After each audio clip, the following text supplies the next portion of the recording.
এবারের গল্প ভাতে মারা। মহারাজ, এক বিচার প্রার্থী আপনার সাথে দেখা করতে চায়। বেশ, প্রহরী বিচার প্রার্থীকে আমার কক্ষে নিয়ে যাও, আমি একটু পরে যাচ্ছি। যথা আজ্ঞা মহারাজ।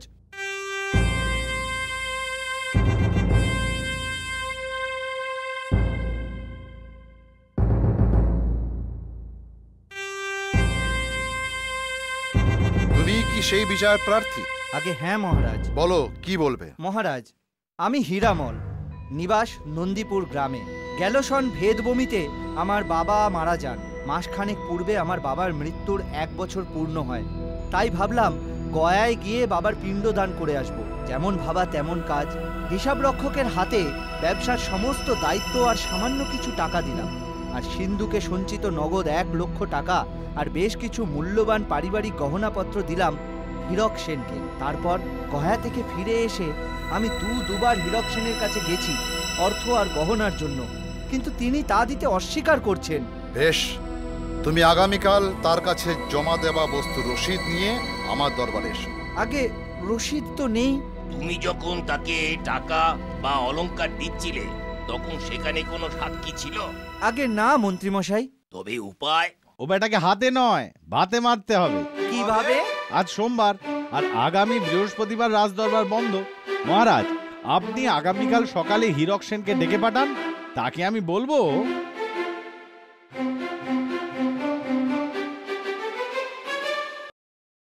দেশে চুরি ডাকাতি জুয়াচুরি যেভাবে বেড়ে যাচ্ছে, তাতে আমাদের মহারাজের একার পক্ষে বিচার কার্য সামলে ওঠা খুবই মুশকিল হয়ে যাচ্ছে। এর জন্য আমি কি করতে পারি গোপাল ভাই? সুবে বাংলার নবাব বাহাদুরের সাথে আমি এই ব্যাপারে কথা বলেছিলাম। উনি আমায় বলেছিলেন যে আমি যেন এ ব্যাপারে আমার পছন্দ মতো সহকারী নিযুক্ত করি। বলুন, আপনি ঠিক কি রকম ধরনের সহকারী পছন্দ করেন? আরে সহকারী হিসাবে যে আমি আপনাকেই পছন্দ করেছি, আর সে কথা আমি দূত মারফত নবাব বাহাদুরকে জানিয়েও দিয়েছি। এখন শুধু তার ফরমান আসার অপেক্ষা। আগামী বৃহস্পতিবারই তার ফরমান আসবে। ব্যাস, শুক্রবার থেকে আপনি বিচার সভায় বসবেন।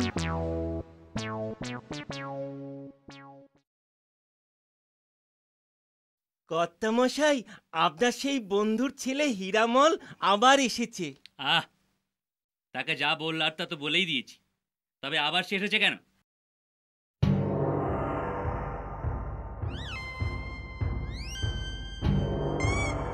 এসেছি কারণ আপনি যা বলেছিলেন তা সম্পূর্ণরূপে মিথ্যা। আমি আগামীকালই রাজসভায় গিয়ে রাজাকে আপনার বিরুদ্ধে অভিযোগ জানাবো। আমার স্থির বিশ্বাস তিনি নিশ্চয়ই সত্যটা খুঁজে বের করবেন। সে কি গো, আগামী বৃহস্পতিবার নবাব বাহাদুরের কাছ থেকে তোমার নামে ফরমান আসবে। শুক্রবার থেকে তুমি হবে রাজার সহকারী বিচারক। শুধু তাই নয়, এর ফলে ডান বাম দুহাতে উপার্জন। আর এমন যদি তোমার নামে প্রতারণার অভিযোগ ওঠে তাহলে কি হবে ভেবে দেখেছো? সহকারী বিচারক তো হতেই পারবে না, উল্টে না কারাগারে বন্দী হতে হয়। তবে উপায় কি গিন্নি? এক্ষুনি হীরামলকে ডেকে পাঠাও আর তাকে বলো। আরে হীরামল, তোমার সাথে একটা রসি কথা করছিল।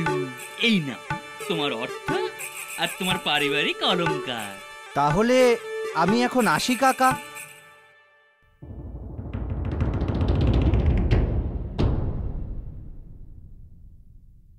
হীরামল তো তার জিনিস ফেরত পেল, কিন্তু বৃহস্পতিবার যখন হীরক সেন আসবে তখন তুমি তাকে কি বলবে?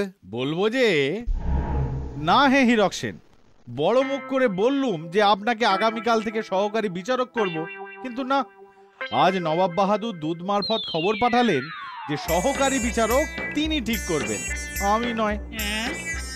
সে কি? তবে তো আমার একুলো গেল ওকুলো গেল। হ্যাঁ, এ কি, ইনি তো অজ্ঞান হয়ে গেলেন। হবে না, হাতে না মেরে ভাতে মারা হয়েছে যে।